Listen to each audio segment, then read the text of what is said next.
Hello everyone. आप सभी का फिर से स्वागत है। ये एनसीईआरटी हिस्ट्री का सार संग्रह है। हम लोग मॉडर्न हिस्ट्री को डिस्कस करें, जिसमें आज का टॉपिक है नवीन राज्यों का उदय, अध्याय 36। सबसे पहले विषय विस्तार के बारे में देख लेते हैं, यानी इस टॉपिक के अंतर्गत किस किस पॉइंट को डिस्कस किया जाएगा।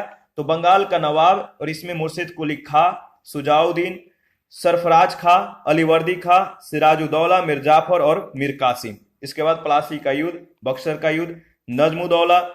इसके बाद अवध में सादत खां यानी बुरहान उल मुल्क। इसके बाद सफदरजंग यानी अबुल मंसूर खां, सुजाउद्दौला, गाजीउद्दीन हैदर अली खां, वाजिद अली शाह। इसके बाद हैदराबाद। उत्तर मुगल कालीन राज्यों के संस्थापक के बारे में, कर्नाटक के बारे में, केरल के बारे में, जाटियों में चूड़ामन, बदन सिंह, सूरजमल और जवाहर सिंह के बारे में। इसके बाद राजपूत, सिख गुरु, अमृतसर की संधि। इसके बाद मराठा, याद रखिएगा, मराठा राज, नागपुर के भोसले, बड़ौदा के गायकवाड़, इंदौर के होलकर, ग्वालियर के सिंधिया और मैसूर के बारे में हम लोग डिस्कस करेंगे। तो सबसे पहले बंगाल के बारे में देख लेते हैं। देखिए, अंग्रेजों ने 1651 ईस्वी में बंगाल में अपनी प्रथम फैक्ट्री सातसुजा की अनुमति से स्थापित की। तो कब और कहां पर और किसकी अनुमति से? तो 1651 ईस्वी में बंगाल में सातसुजा की अनुमति से अपनी पहली फैक्ट्री स्थापित की। उसी वर्ष राजवंश की एक महिला का डॉक्टर बॉटन के द्वारा चिकित्सा करने पर उसने अंग्रेजों को 3000 रुपए वार्षिक कर के बदले में बंगाल, बिहार और उड़ीसा में कर मुक्त व्यापार की अनुमति दे दी। 1698 ईस्वी में सूबेदार अजीम उस शान ने कंपनी को सुल्तानती कलिकता और गोविंदपुर की जमींदारी दे दी। 1717 ईस्वी में मुगल सम्राट फर्रुखसियर ने 3000 रुपए वार्षिक कर के बदले में अंग्रेजों को व्यापारिक छूट प्रदान की थी। बंगाल के नवाब के संदर्भ में अगर बात करें तो पहला नाम आता है मुर्शिद कुली खां, दामाद सुजाउद्दीन और पुत्र सरफराज खां। इनके अंतर्गत दो नाम आता है, अलीवर्दी खां और दामाद मीर कासिम। अलीवर्दी खां के पुत्री का नाम था अमीना बेगम, और इसके बाद नेक्स्ट नाम आता है सिराजुद्दौला। इसके बाद मीर जाफर। ठीक है, मीर जाफर के जो पुत्री थी नाम था फातिमा बेगम और मां मीर खान। इसके बाद निजामुद्दौला और सैफुद्दौला, याद रखिएगा। मुर्शिद कुली खां के संदर्भ में अगर बात करें तो देखिए, इनका समय है 1713 से 1727 ईस्वी। मुर्शिद कुली खां को औरंगजेब ने बंगाल का दीवान बनाया था। मुर्शिद कुली खां को औरंगजेब ने बंगाल का दीवान बनाया था। मुर्शिद कुली खां को 1717 ईस्वी में बंगाल का सूबेदार बनाया गया, परंतु वह उसका वास्तविक शासक 1700 ईस्वी से ही था जब उसे दीवान बनाया गया था। वह जल्दी ही एक स्वतंत्र शासक बन गया। उसने अपनी राजधानी मध्य बंगाल के मुर्शिदाबाद में स्थापित की। मुर्शिद कुली खां मुगल बादशाह को नियमित रूप से राजस्व यानी नजराना की अत्यंत बड़ी रकम भेजता रहा।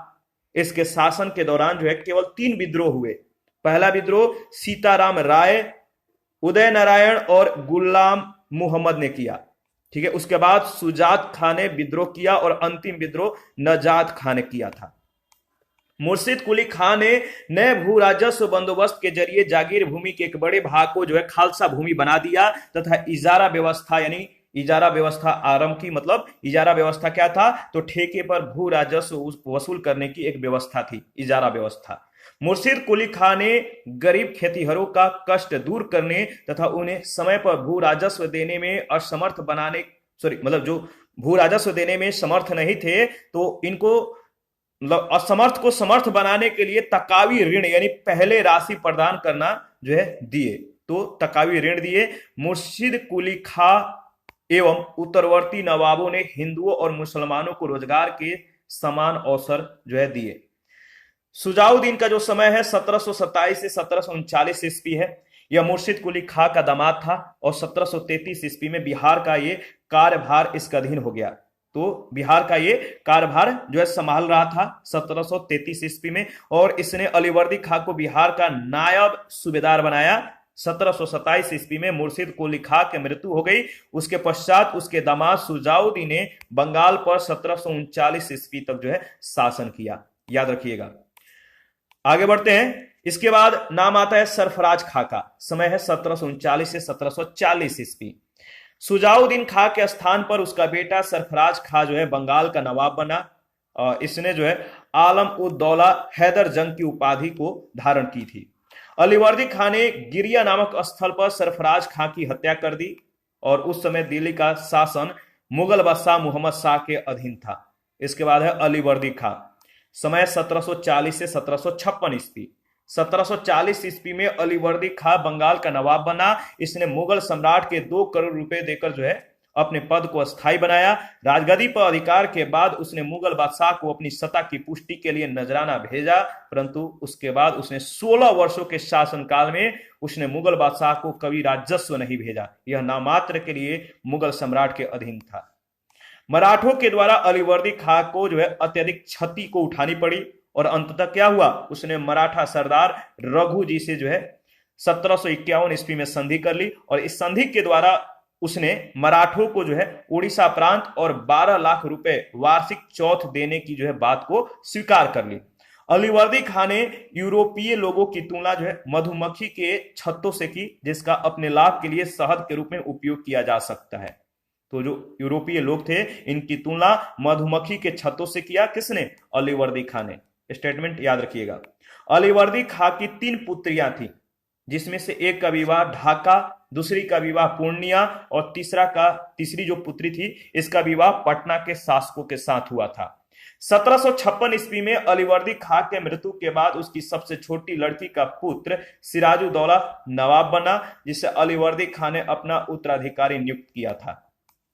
इसके बाद सिराजुद्दौला का समय आता है 1756 से 1757 ईस्वी। देखिए, अलीवर्दी खां के मृत्यु के बाद उसका दौहित्र यानी पुत्री का पुत्र सिराजुद्दौला जो है उसका उत्तराधिकारी बना। राजगद्दी पर बैठने के समय उसके 3 प्रमुख शत्रु थे।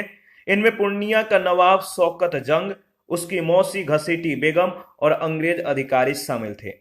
1756 ईस्वी में सिराजुद्दौला ने पूर्णिया के शौकत जंग के दमन के लिए प्रस्थान किया। सिराजुद्दौला ने अक्टूबर 1756 में मनिहारी के युद्ध में उसे पराजित कर उसकी हत्या कर दी। 1756 ईस्वी में यूरोप में सप्तवर्षीय युद्ध छिड़ जाने से अंग्रेजों और फ्रांसीसियों ने अपने अपने गोदामों को जो है दुर्गीकृत करना प्रारंभ कर दिया। अंग्रेजों ने कलकत्ता और फ्रांसीसियों ने चंद्रनगर की किलेबंदी प्रारंभ की। नवाब के मना करने पर फ्रांसीसी तो मान गए, लेकिन अंग्रेज नहीं माने। ठीक है, देखिए 4 जून 1756 को सिराजुद्दौला ने कासिम बाजार पर आक्रमण करके उस पर अधिकार कर लिया। फिर सिराजुद्दौला ने 15 जून को जो है कलकत्ता पर आक्रमण कर दिया। 5 दिन घेरे के बाद जो है 20 जून 1756 को नवाब ने फोर्ट विलियम पर अधिकार कर लिया। गवर्नर ड्रेक, सेनापति मिनी चीन व अंग्रेज अधिकारियों ने भागकर जो है फुल्टा द्वीप में शरण ली। ये घटना है वह ब्लैक होल की, तो इसको याद रखिएगा। यहां से कई बार प्रश्न पूछे गए। ब्लैक होल की जो ट्रेजेडी है ये 20 जून 1756 को घटित हुआ था। एक अंग्रेज अधिकारी जिसका नाम है J.Z. हॉलवेल, इसके द्वारा बताया गया है कि नवाब ने 20 जून के रात में 146 अंग्रेज बंदियों को 18 फुट लंबी एक 4 दीवारी के अंदर, एक कोठरी के अंदर जो है 146 अंग्रेज बंदियों को बंद कर दिया गया। और अगले दिन जब इस कोठरी को खोला गया तो हॉलवेल सहित मात्र 23 व्यक्ति जो है जिंदा बचे। और यह घटना इतिहास में ब्लैक होल त्रासदी के नाम से प्रसिद्ध है, तो याद रखिएगा।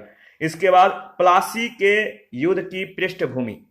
क्लाइव ने मानिक चंद को रिश्वत देकर 2 जनवरी 1757 को कलकत्ता पर जो है अधिकार कर लिया। 9 फरवरी 1757 को नवाब ने क्लाइव से अलीनगर की संधि कर ली। अलीनगर की संधि देख लेते हैं कब हुआ, तो 9 फरवरी 1757 ईस्वी को। यह संधि बंगाल के नवाब सिराजुद्दौला और क्लाइव के बीच हुई। इस संधि के द्वारा कंपनी के क्षेत्राधिकार और विशेषाधिकार पुनः स्थापित हो गए। और इस संधि के अंतर्गत अगर बात करें तो कंपनी को जो है अपने अधीन स्थलों को दुर्गीकृत करने और सिक्के ढालने की अनुमति जो है प्रदान की गई। 18 अगस्त 1757 को अंग्रेजों ने कलकत्ता में अपनी टकसाल जो है यानी जो सिक्के मतलब कि जो ढालने की मतलब कि कारखाना कह सकते हैं, टकसाल उसी को बोलते हैं। तो टकसाल की स्थापना की या स्थापित जो है टकसाल की कब, कलकत्ता में 1757 में। 13 मार्च 1757 को क्लाइव और वाटसन ने फ्रांसीसियों से जो है चंद्रनगर को छीन लिया। नवाब ने इसे अलीनगर के संधि का उल्लंघन माना। परिणाम स्वरूप कलायू ने नवाब के विरुद्ध षड्यंत्र करना जो है प्रारंभ कर दिया। प्लासी का युद्ध कब हुआ था? तो 23 जून 1757 ईस्वी को, याद रखिएगा। कलायू की सेना में 950 यूरोपीय पैदल और 100 यूरोपीय तोपची, 50 नाविक और 2100 भारतीय सैनिक थे। नवाब की सेना लगभग 50,000 थी। युद्ध में मीर जाफर ने नवाब को धोखा दिया। नवाब की ओर से मीर मदान, मोहनलाल और कुछ फ्रांसीसी सैनिकों ने भाग लिया। मीर मदान युद्ध में मारा गया और अंग्रेज विजयी हो गए। नवाब भागकर मुर्शिदाबाद पहुंचा, जहां मीर जाफर के पुत्र मीरन ने जो है मोहम्मद बेग के द्वारा उसकी हत्या करवा दी। युद्ध के बाद कंपनी को 24 परगने की जमींदारी प्राप्त हुई, जिससे उसकी आय में वृद्धि हुई। कलायू को 2,34,000 रुपए भेंट दी गई और 50 लाख जो है रुपए सेना और नाविकों के लिए दिया गया। तो याद रखिएगा, इंपॉर्टेंट है प्लासी का युद्ध। देखिए, इसके बाद है नवाब के विरुद्ध षड्यंत्र। नवाब के प्रमुख अधिकारी उससे जो थे असंतुष्ट थे, उससे संतुष्ट नहीं थे। कलायू ने इसका लाभ उठाया और एक षड्यंत्र रचा। इस षड्यंत्र में नवाब का प्रधान सेनापति मीर जाफर, सेना का एक अन्य अधिकारी यार लतीफ, दीवान राय दुर्लभ और बंगाल के सबसे बड़े बैंकर जगत सेठ शामिल थे। कलायू ने एक धनी व्यापारी अमीन चंद के माध्यम से जो है इन लोगों से संपर्क किया। मीर जाफर, इसका जो समय 1757 से 1760 ईस्वी, याद रखिएगा। मीर जाफर जो है, ठीक है, प्लासी की सफलता के बाद अंग्रेजों ने मीर जाफर को बंगाल का नवाब बना दिया। मुर्शिदाबाद के किसी हाजिर जवाब दरबारी ने मीर जाफर का नाम कर्नल कलायू का गधा रखा था और इसके कार्यालयों में अंग्रेजों की बाटो व राज करो की जो नीति थी, इसका सूत्रपात हुआ। 25 फरवरी 1760 ईस्वी को कलायू जो है इंग्लैंड वापस चला गया। इसके बाद है मीर कासिम। मीर कासिम का जो समय है 1760 से 1763 ईस्वी। मीर कासिम अलीवर्दी खां के पश्चात बंगाल का दूसरा सबसे योग्य नवाब था। उसने अपनी राजधानी मुर्शिदाबाद से मुंगेर स्थानांतरित कर ली, क्योंकि वह मुर्शिदाबाद के षड्यंत्रात्मक वातावरण से जो है दूर रहना चाहता था और कलकत्ता से दूर होने के कारण अंग्रेजी हस्तक्षेप भी कम रहता। मीर कासिम ने बिहार के उप सूबेदार राम नारायण, जिसे कलायू का संरक्षण मिला था, कंपनी से उसे सौंपने को कहा। तो वेंसिस्टार्ट ने जो है राम नारायण थे, ये मतलब बिहार के उप सूबेदार थे। राम नारायण को मीर कासिम को जो है सौंप दिया गया। वेंसिस्टार्ट ने राम नारायण को मीर कासिम को जो है सौंप दिया। मीर कासिम ने उसका वध कर दिया। पटना व्यापारिक कोठी के प्रमुख एलिस ने पटना पर जो है आक्रमण करके अधिकार कर लिया, परंतु मीर कासिम ने पटना पर तुरंत अधिकार करके एलिस को जो है पराजित कर दिया। इसके बाद है मीर जाफर का समय। मीर जाफर समय है 1763 से 1765 के बीच। पटना की घटना के कारण कंपनी ने जुलाई 1763 में मीर जाफर को नवाब घोषित करके मीर कासिम के विरुद्ध युद्ध की घोषणा कर दी और मीर जाफर ने कंपनी से केवल कितना 2.1/2% नमक कर लेने के अतिरिक्त कंपनी को सभी करों से जो है मुक्त कर दिया। बक्सर का युद्ध कब हुआ था? तो 22 अक्टूबर 1764 को, याद रखिएगा, इंपॉर्टेंट है। मीर कासिम के विरुद्ध अंग्रेजों ने युद्ध छेड़ दिया। मीर कासिम ने अंग्रेजों को युद्ध बंद करने की जो है चेतावनी दी, लेकिन अंग्रेज नहीं माने। मीर कासिम अवध के नवाब शुजाउद्दौला के पास पहुंचता है और उस समय वहां मुगल सम्राट शाह आलम द्वितीय भी उपस्थित था। इस प्रकार तीनों के मध्य समझौते के तहत उनकी संयुक्त सेना ने पटना के पास बक्सर में डेरा डाला। 22 अक्टूबर 1764 को हेक्टर मुनरो के नेतृत्व में, किसके नेतृत्व में बक्सर का युद्ध हुआ था? तो हेक्टर मुनरो के नेतृत्व में अंग्रेजी सेना ने इस संयुक्त सेना को जो है पराजित कर दिया। मीर कासिम दिल्ली की ओर भाग गया और वहीं पर उसकी जो है 1777 ईस्वी में मृत्यु हो गई। बक्सर के युद्ध में विजय के बाद ही भारत में वास्तविक रूप से ब्रिटिश प्रभुसत्ता जो है स्थापित हुई। 1765 ईस्वी में मीर जाफर की मृत्यु हो गई। इसके बाद है नजमुद्दौला, समय 1765 से 1766 ईस्वी। फरवरी 1765 ईस्वी में मिर्जाफर के अल्पवयस्क पुत्र नजमुद्दौला को नवाब बनाया गया। इस समय अंग्रेजों ने लगभग सभी अधिकार अपने पास रखे। बक्सर के युद्ध के बाद कलायू जो है पुनः ब्रिटिश गवर्नर बनकर भारत आया। उसने बंगाल के नवाब, मुगल सम्राट व अवध के नवाब शुजाउद्दौला से संधि की। कलायू ने मुगल सम्राट और अवध के नवाब से इलाहाबाद की दो अलग अलग संधियां की। इसके बाद अवध के बारे में देख लेते हैं। अवध अवध जो है, अवध राज अंग्रेजी और मराठा राज्यों के मध्य में था। यह पश्चिम में कनौज से लेकर पूरब में जो है कर्मनासा नदी तक फैला हुआ था। जो अवध था, ये अवध राज अंग्रेजी और मराठा राज्यों के मध्य में था। यह पश्चिम में कनौज से लेकर पूरब में कर्मनासा नदी के तक जो है कर्मनासा नदी तक ये फैला हुआ था और इसे बफर स्टेट के रूप में जाना जाता है, बफर राज के रूप में जाना जाता है। इलाहाबाद की जो प्रथम संधि है कब हुआ था, तो याद रखिएगा 12 अगस्त 1765 को। यह संधि क्या थी, तो यह संधि जो है मुगल सम्राट शाह आलम द्वितीय और अंग्रेजों के मध्य हुई थी और इस संधि पर शाह आलम द्वितीय, बंगाल के नवाब नजमुद्दौला और कलायू ने हस्ताक्षर किए। इस संधि की जो शर्तें थी आपको याद रखना है। पहला शर्त, मुगल सम्राट शाह आलम द्वितीय ने 12 अगस्त के फरमान के जरिए बंगाल, बिहार और उड़ीसा की दीवानी कंपनी को दे दी। दूसरा जो शर्त था वो क्या था, सम्राट को अवध के नवाब से कड़ा और इलाहाबाद के जिले लेकर जो है दे दिए गए। मुगल सम्राट को 26 लाख रुपए प्रति वर्ष पेंशन के रूप में दिए जाने का निर्णय लिया गया।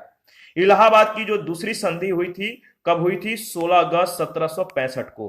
कब, 16 अगस्त 1765 को यह संधि अवध के नवाब शुजाउद्दौला और कलायू के बीच हुई थी। इस संधि की जो प्रमुख शर्तें थी, पहला शर्त था अवध का राज कड़ा और इलाहाबाद को छोड़कर नवाब को वापस मिल गया और कंपनी को 50 लाख रुपए एवं चुनार का दुर्ग अवध से प्राप्त हुए।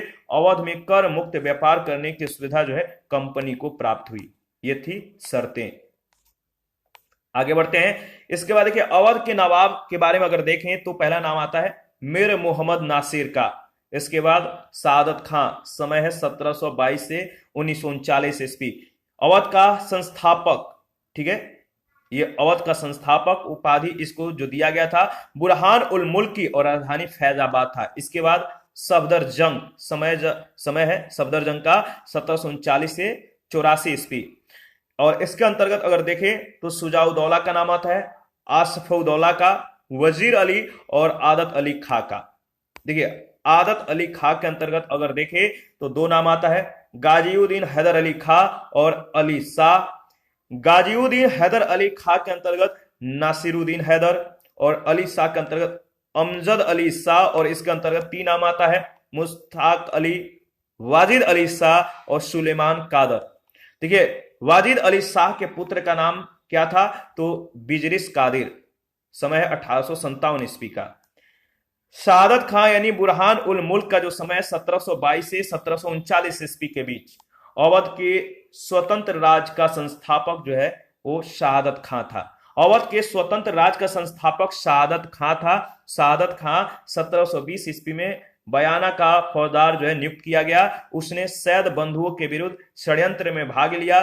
फलस्वरूप पहले उसे पंच हजारी और फिर सप्त हजारी का मनसब मिला और बुरहान उल मुल्क की उपाधि भी मिली। शहादत खां एक छोटा मुगल अफसर था जिसने 1723 ईस्वी में नया राजस्व बंदोबस्त यानी रेवेन्यू सेटलमेंट, याद रखिए रेवेन्यू सेटलमेंट लागू किया। अवध के शासकों ने अराजकता समाप्त करने, सूबे के वित्तीय साधनों को बढ़ाने और न्याय व शांति स्थापित करने का प्रयास किया। अवध के शासकों के राज का विस्तार रुहेलखंड प्रदेश तक था। जो अवध के शासक थे इनके राज्यों का विस्तार कहां तक था, रुहेलखंड प्रदेश तक था, रुहेलखंड तक था, जो दिल्ली के पूर्व में स्थित था। रुहेलखंड प्रदेश में भारत की पश्चिमोत्तर सीमा की पर्वत श्रेणियां यानी रूस से अफगान लोग बड़ी संख्या में आकर बस गए थे, जिन्हें रुहेला कहा जाता था। उचित लगान लगाकर कर और किसानों को बड़े जमींदारों के जुल्मों से बचाकर शहादत खां ने किसानों की स्थिति को बेहतर बनाया। शहादत खां ने नादिर शाह के आक्रमण के समय शाही मामलों में महत्वपूर्ण भूमिका का निर्वाह किया था और अपने नाम व सम्मान की रक्षा के लिए 1739 ईस्वी में आत्महत्या कर ली। 1739 ईस्वी में अपने मृत्यु के पहले शहादत खां जो है स्वतंत्र शासक बन गया था। सफदरजंग ने 1754 ईस्वी में अपने मरने तक अवध और इलाहाबाद की जनता को जो किसी अशांति का सामना करने नहीं दिया। इसके बाद है सफदरजंग यानी अबुल मंसूर खां, समय है 1739 से 1754 ईस्वी। अबुल मंसूर खां सफदरजंग शहादत खां का भतीजा और दामाद था। वह जो था सफदरजंग, वह उसके मृत्यु के बाद उसका उत्तराधिकारी बना और सम्राट मोहम्मद शाह ने एक फरमान के द्वारा सफदरजंग को जो है अवध का नवाब नियुक्त कर दिया। 1748 ईस्वी में जो सम्राट था अहमद शाह ने उसे अपना जो है वजीर नियुक्त किया और इलाहाबाद प्रांत को दे दिया। इस कारण उसके उत्तराधिकारी नवाब वजीर कहलाने लगे। 1748 ईस्वी में अहमद शाह अब्दाली और मुगलों के मध्य लड़े गए मणिपुर के युद्ध में मुगलों का साथ जो है दिया और सम्राट अहमद शाह से वजीर का पद जो है प्राप्त कर लिया। सफदरजंग ने न्याय की उचित व्यवस्था की थी। उसने नौकरियां देने में हिंदुओं और मुस्लिमों के मध्य निष्पक्षता की नीति अपनाई। उसकी सरकार के सबसे बड़े पद पर महाराजा नवाब राय का जो उसकी सरकार थी, उसकी सरकार के सबसे बड़े पद पर महाराजा नवाब राय एक जो है हिंदू था। 1753 ईस्वी में बादशाह ने उसे वजीर के पद से जो है बर्खास्त कर दिया। शाही सेनाओं के साथ विफल संघर्ष के उपरांत वह अवध वापस चला गया, जहां 1754 ईस्वी में उसकी मृत्यु हो गई। 1750 से 51 ईस्वी 1750 से 51 ईस्वी की लड़ाई में सफदरजंग ने रुहेलों और बंगस पठानों के विरुद्ध युद्ध छेड़ा। उसने मराठों की सैनिक सहायता और जाटों का समर्थन प्राप्त किया। नवाबों की सरकार के तहत लंबे समय तक लगातार शांति और सामंतों की आर्थिक समृद्धि के परिणाम स्वरूप अवध दरबार के आसपास एक विशिष्ट लखनवी संस्कृति जो है विकसित हुई। लखनऊ बहुत समय से अवध का एक महत्वपूर्ण नगर था, जो 1775 ईस्वी के बाद अवध के नवाबों का निवास स्थान बन गया। सुजाउदौला, समय है 1754 से 1775 ईस्वी। अवध के सूबेदार सफदरजंग के मृत्यु के बाद उसका उत्तराधिकारी उसका पुत्र सुजाउदौला बना। पानीपत के तृतीय युद्ध में सुजाउदौला ने अहमद शाह अब्दाली का साथ दिया था। बंगाल के पदच्युत नवाब मीर कासिम और दिल्ली के सम्राट शाह आलम द्वितीय के साथ उसने अंग्रेजों के विरुद्ध बक्सर का युद्ध लड़ा, परंतु पराजित हुआ। बक्सर के युद्ध की विजय के पश्चात 1765 ईस्वी में क्लाइव ने अवध के नवाब सुजाउदौला से कड़ा व इलाहाबाद के जिले लेकर जो है शाह आलम को दे दिए। याद रखिएगा, इंपॉर्टेंट है। इसके बाद अगर बात करें तो बनारस की जो संधि है, बनारस की संधि कब हुई थी? तो 1773 ईस्वी में यह संधि अवध के नवाब सुजाउदौला और वारेन हेस्टिंग्स के मध्य हुई थी। इस संधि के द्वारा इलाहाबाद और कड़ा के जिले जो है नवाब को 50 लाख रुपए में बेच दिए गए। तो बनारस की संधि सुजाउदौला और वारेन हेस्टिंग्स के मध्य हुई थी 1773 ईस्वी में। इस संधि से प्रेरित होकर नवाब ने 1774 ईस्वी में रुहेलखंड पर आक्रमण कर दिया और अप्रैल 1774 ईस्वी में याद रखिएगा मीरनपुर कटरा के स्थान पर जो है एक निर्णायक युद्ध में रुहेला सरदार हाफिज रहमत खां को मार डाला। इसके बाद एक गाजीउद्दीन हैदर अली खां, समय है 1814 से 1827 ईस्वी। हेस्टिंग्स ने 1815 ईस्वी में इसे बादशाह की उपाधि दी थी और इसके बाद नासिरुद्दीन अली शाह राजगद्दी पर बैठा। वाजिद अली शाह का समय 1847 से 1856 ईस्वी। यह अवध का अंतिम नवाब था। इसी के शासनकाल में लॉर्ड डलहौजी ने 1854 ईस्वी में आउटरम के रिपोर्ट के आधार पर कुशासन का आरोप लगाकर जो है अवध को 1856 ईस्वी में अंग्रेजी साम्राज्य में मिला लिया। वाजिद अली शाह को नजरबंद करके कलकत्ता में रखा गया था। इसके बाद हैदराबाद के बारे में देख लेते हैं। देखिए, हैदराबाद राज्य की स्थापना 1724 ईस्वी में चिनक्लिज खां ने की थी। हैदराबाद की स्थापना किसने की थी, कब की थी? तो 1724 ईस्वी में चिनक्लिज खां ने की थी। चिनक्लिज खां को निजाम उल मुल्क की पदवी दी गई थी तथा उसे दक्कन का सूबेदार बना दिया गया था। उत्तर मुगल कालीन राज्यों के संस्थापक, याद रखिएगा, जो उत्तर मुगल कालीन राज्यों के संस्थापक थे, बंगाल का संस्थापक मुर्शिद कुली खां था। समय है 1719 से 1720 ईस्वी। हैदराबाद का निजाम उल मुल्क यानी चिनक्लिज खां, समय 1724 ईस्वी। भरतपुर के संस्थापक था चूड़ामन और बदनसी, 18वीं शताब्दी। कर्नाटक का शहादत उल्ला खां, 18वीं सदी। अवध का संस्थापक था शहादत खां यानी बुरहान उल मुल्क 1722 से 1724 ईस्वी के बीच। और जयपुर का जो संस्थापक था वो था सवाई राजा जय सिंह 18वीं सदी। और रुहेल व बंगस पठान मोहम्मद खां बंगस 18वीं सदी। और मैसूर का संस्थापक था हैदर अली 18वीं सदी। तो याद रखिएगा। ठीक है, उसने स्वयं को स्वतंत्र शासक घोषित नहीं किया। जो कह सकते हैं जो चिनक्लेज खां था उसने स्वयं को स्वतंत्र शासक घोषित नहीं किया, लेकिन दक्कन पर उसने जो है एक स्वतंत्र शासक की जो है मतलब एक स्वतंत्र शासक की तरह शासन किया। उसने आसफ जाही वंश की नींव डाली और उसके उत्तराधिकारी हैदराबाद के निजाम कहलाए। मुगल सम्राट मोहम्मद शाह ने चिनक्लेज खां को आसफ जाह की उपाधि प्रदान की थी। सकुर खेड़ा के युद्ध में चिनक्लेज खां ने मुगल सूबेदार मुबारिज खां को पराजित किया था। 1748 ईस्वी में चिनक्लेज खां की मृत्यु हो गई। हैदराबाद भारतीय राज्यों में प्रथम राज्य था जिसने 1798 ईस्वी में वेलेजली की सहायक संधि स्वीकार की और आश्रित सेना रखना स्वीकार किया। इसके बाद कर्नाटक के बारे में देख लेते हैं। देखिए, कर्नाटक के स्वतंत्र राज्य की स्थापना जो है शहादत उल्लाह खां ने की थी और उसने अर्काट को अपनी राजधानी घोषित किया था। कर्नाटक राज्य को शीघ्र ही अंग्रेज और फ्रांसीसियों ने भारतीय युद्धों के मैदान के रूप में प्रयुक्त किया।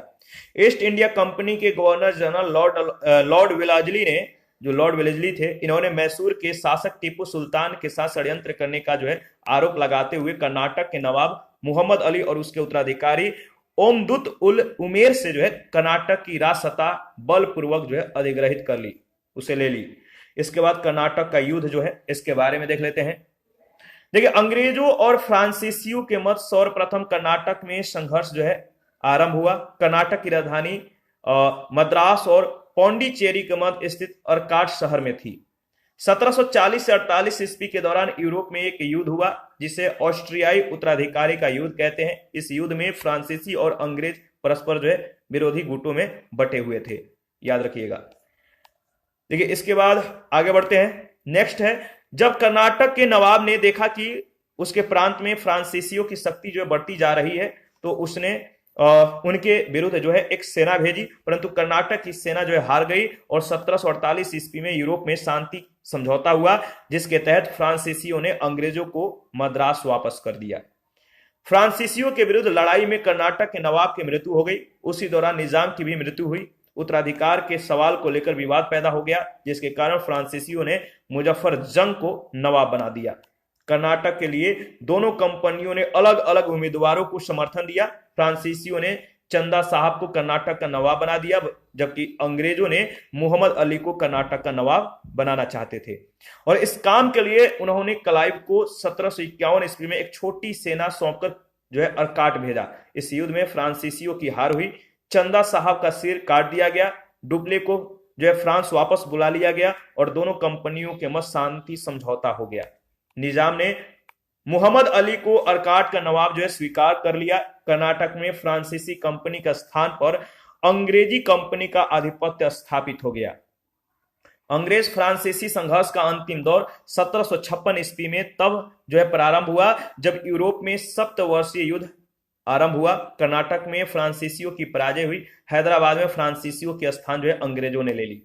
1763 ईस्वी में यूरोप में सप्तवर्षीय युद्ध जो है समाप्त हो गया तो फ्रांसीसियों को उनके उपनिवेश वापस मिल गए, परंतु भारत में फ्रांसीसियों की राजनीतिक जो सत्ता है वो समाप्त हो गई। तो आंग्ल फ्रांसीसी जो संघर्ष है इसके बारे में डिस्कस करेंगे। तो देखिए, प्रथम जो संघर्ष है कर्नाटक युद्ध। प्रथम कर्नाटक युद्ध कब हुआ तो 1700 याद रखिएगा 1746 से 48 ईस्वी के बीच। कारण क्या था तो प्रथम कर्नाटक युद्ध का कारण था ऑस्ट्रिया का उत्तराधिकारी का युद्ध।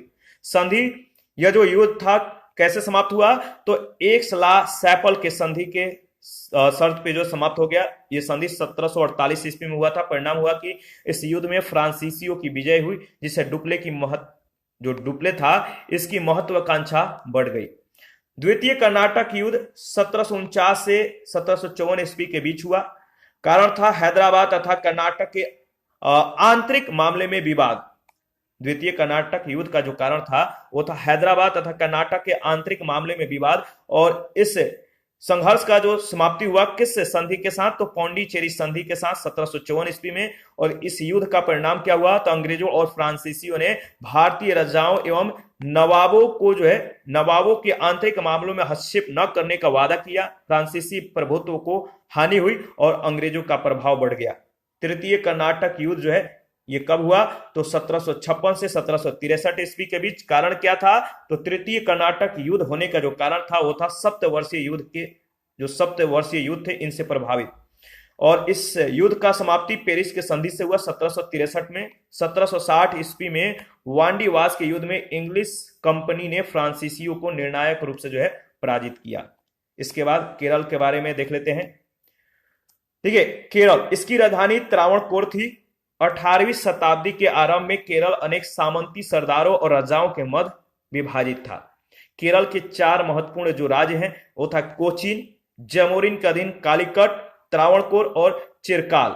याद रखिएगा, त्रावणकोर राज्य को जो है 1729 ईस्वी में या 1729 ईस्वी के बाद जो है राजा मार्तंड वर्मा के नेतृत्व में प्रमुखता मिली। उसने राज्य के सामंतों को पराजित किया और क्विलोन व इलायादाम को जो है जीत लिया और डचों को हराकर केरल में उनकी जो है राजनीतिक सत्ता समाप्त कर दी। इसके बाद है जाट। देखिए, जाट खेतिहरों की एक जाति है। जाट कौन थे, तो खेतिहरों की एक जाति है जो दिल्ली, आगरा और मथुरा के आसपास के क्षेत्रों में रहते थे। मथुरा के आसपास के जाट किसानों ने 1669 ईस्वी में और फिर 1688 ईस्वी में अपने जाट जमींदारों के नेतृत्व में विद्रोह किए।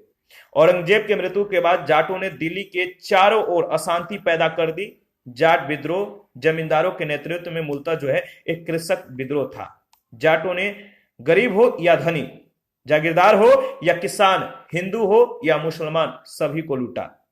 इसके बाद है चूड़ामन। चूड़ामन का जो समय है 1690 से 1721 ईस्वी। चूड़ामन ने 1700 ईस्वी में भारतपुर राज्य की नींव डाली थी। उसने थिन नामक जो है स्थल पर एक सुदृढ़ दुर्ग बनाया तथा मुगलों की शक्ति को जो है चुनौती दी। इसके बाद है बदन सिंह। बदन सिंह का जो समय है 1721 से 1756 ईस्वी। बदन सिंह ने अपनी शक्तिशाली सेना बनाई तथा डींग, कुबेर और बेद तथा भरतपुर में 4 दुर्ग बनाए। अहमद शाह अब्दाली ने बदन सिंह को राजा की उपाधि दी जिसमें महेंद्र शब्द जो है जोड़ दिया गया। इसके बाद सूरजमल, समय 1756 से 1763 ईस्वी।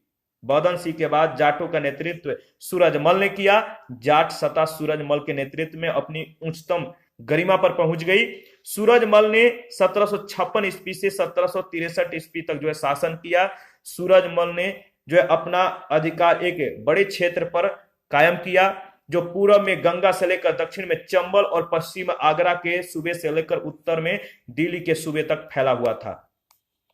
मुगल राजस्व व्यवस्था को अपनाकर सूरजमल ने एक अस्थायी राज की नींव रखने की कोशिश की। 1763 ईस्वी में सूरजमल की मृत्यु हो गई और इसके परिणाम स्वरूप जाट राज की जो है अवनति जो है प्रारंभ हो गई, इनकी हानि होने लगी। ठीक है, इनके अस्तित्व पे खतरा मंडराने लगा।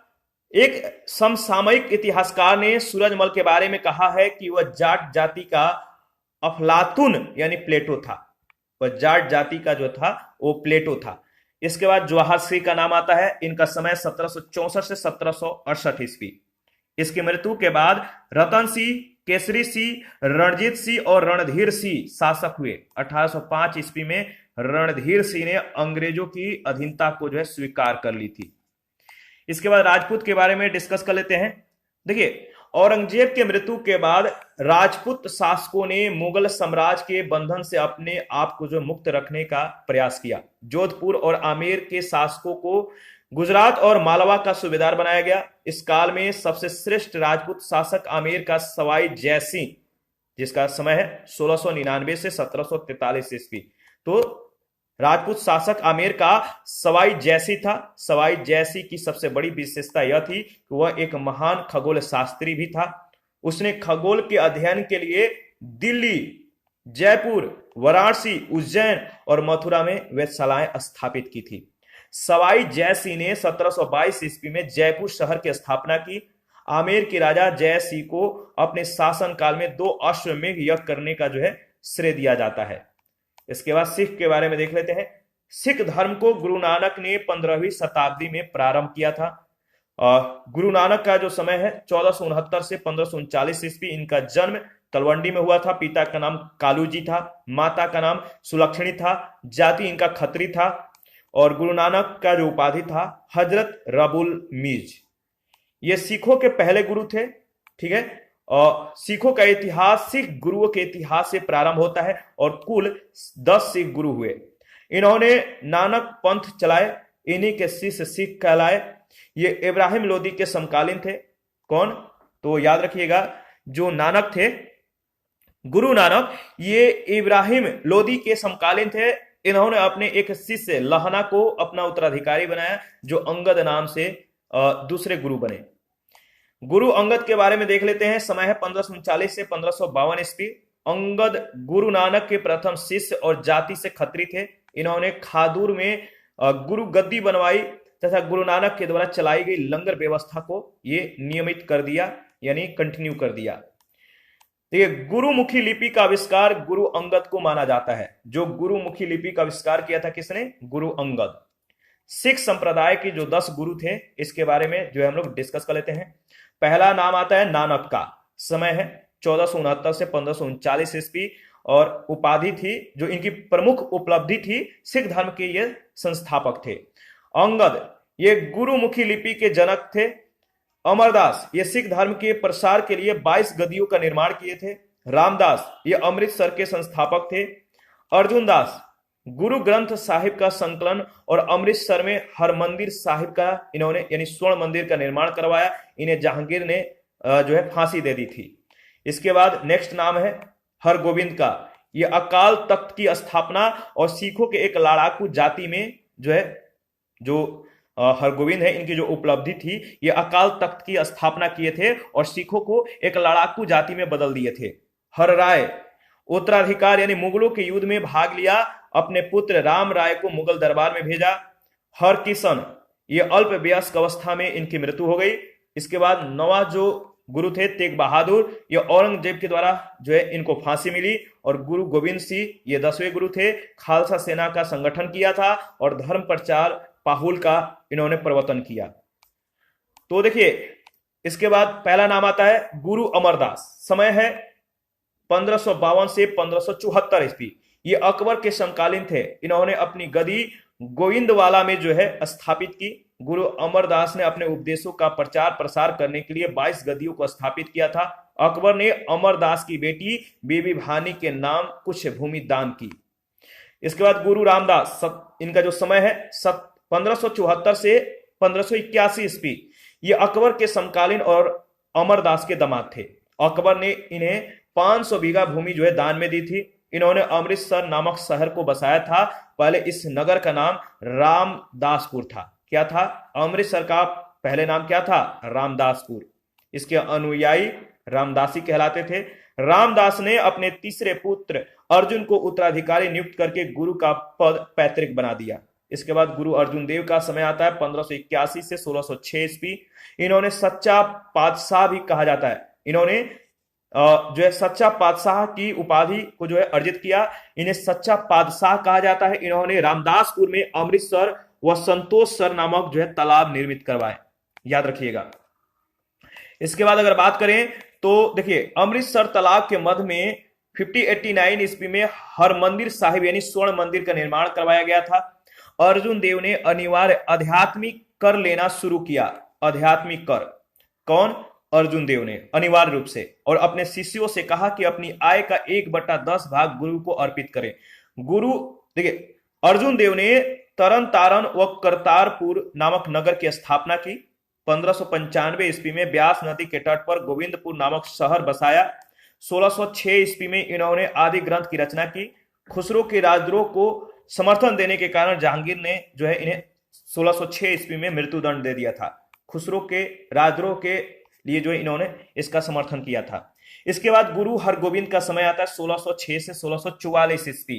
ठीक है, तो देखिए, गुरु हरगोविंद ने सिखों में जो है सैनिक भावना पैदा कर दी। इन्होंने सैनिक शिक्षा प्रारंभ की और स्वयं की रक्षा के लिए शस्त्र धारण करने की आज्ञा दी। इस प्रकार इन्होंने सिखों को लड़ाकू जाति के रूप में परिवर्तित कर दिया और लड़ाकू जाति में परिवर्तित करने का कार्य किया। इन्होंने अमृतसर नगर की किलेबंदी करवाई और यहां पर 12 फुट ऊंचा अकाल तख्त का निर्माण करवाया। हरगोविंद ने अपने शिष्यों से जो है धन के बदले घोड़े व शस्त्र प्राप्त किए। इन्होंने कश्मीर में कीरतपुर नामक नगर बसाया और 1644 ईस्वी में इनकी मृत्यु हो गई, याद रखिएगा।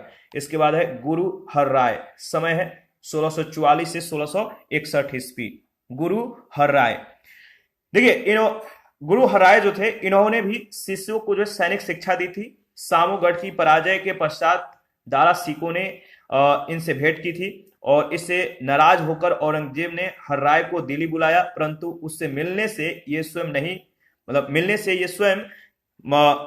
जो औरंगजेब है हर राय को दिल्ली बुलाया था, परंतु उससे मिलने ये स्वयं नहीं गए थे, बल्कि अपने बेटे राम राय को भेजा था। राम राय के कार्यों से औरंगजेब जो है प्रसन्न हो गया, लेकिन गुरु हर राय नाराज हो गए तथा अपना उत्तराधिकारी अपने 6 वर्षीय बेटे हरकिशन को बना दिया।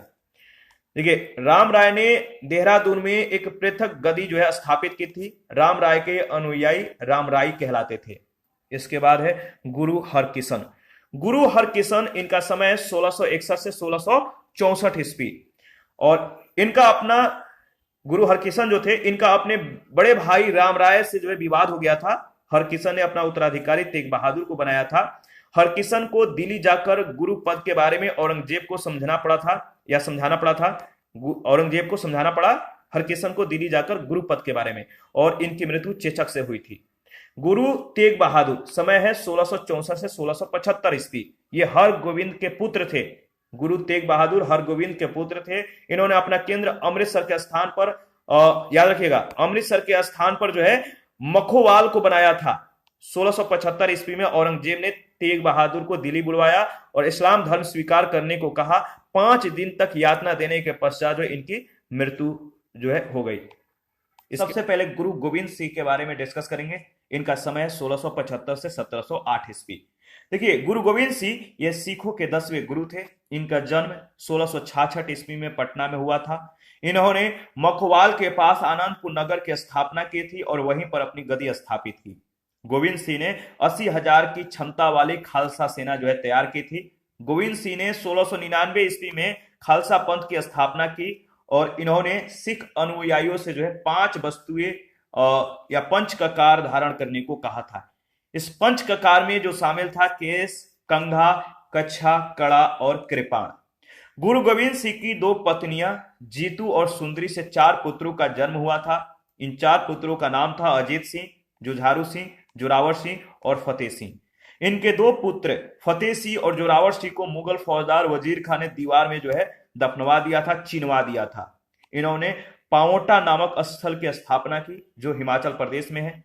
पाओटा में गोविंद सिंह ने सेनापति के रूप में हजारों सिख शिष्यों को जो है सैनिक प्रशिक्षण दिया और सिखों को लड़ाकू सैनिक बना दिया। गुरु गोविंद सिंह ने पाओटा में कृष्णा अवतार नामक ग्रंथ की रचना की थी और इनकी आत्मकथा का जो नाम है वह विचित्र नाटक, और इनकी अन्य पुस्तक का नाम चंडीदीवर है। इन्होंने आनंदगढ़, केसगढ़, लौगढ़ और फतेहगढ़ आदि किलों का निर्माण 1688 से 1690 ईस्वी के बीच करवाया और नांदेड़ जाते समय पठान वजीर खान के सहयोगियों जमशेद खान और वासिल बेग ने गोविंद सिंह की जो है हत्या कर दी थी। इसके बाद पंजाब के बारे में देख लेते हैं। देखिए, सिख 12 छोटे छोटे समूहों में संगठित थे। उन समूहों को, यानी इन छोटे छोटे समूहों को मिसल कहा जाता था। मिसल के नेताओं ने क्षेत्रों को आपस में बांट लिया, जिसके फलस्वरूप नाभा, पटियाला और कपूरथला जैसे छोटे राज्यों का उदय हुआ। इसके बाद रणजीत सिंह के बारे में डिस्कस कर लेते हैं। इनका समय 1792 से 1839 ईस्वी। 13 नवंबर 1780 को रणजीत सिंह का जन्म हुआ। ये सुकरचकिया मिसल के प्रमुख महासिंह के पुत्र थे। इनका संबंध सुकरचकिया से था, याद रखिएगा, यहां से प्रश्न पूछे गए हैं। 1792 ईस्वी में महासिंह की मृत्यु हो गई और 12 वर्ष की आयु में ये सुकरचकिया मिसल के प्रमुख बन गए। महाराजा रणजीत सिंह ने मिसलों का एकीकरण किया और एक शक्तिशाली राज्य की स्थापना की। रणजीत सिंह एक साहसी सैनिक, कुशल प्रशासक और चतुर कूटनीतिज्ञ थे, जिन्होंने 1799 ईस्वी में लाहौर और 1802 ईस्वी में अमृतसर पर जो है अधिकार कर लिया था, याद रखिएगा। देखिए, जो 12 सिख मिसलें हैं, इनके नेता या जो संस्थापक थे कौन थे, देख लेते हैं।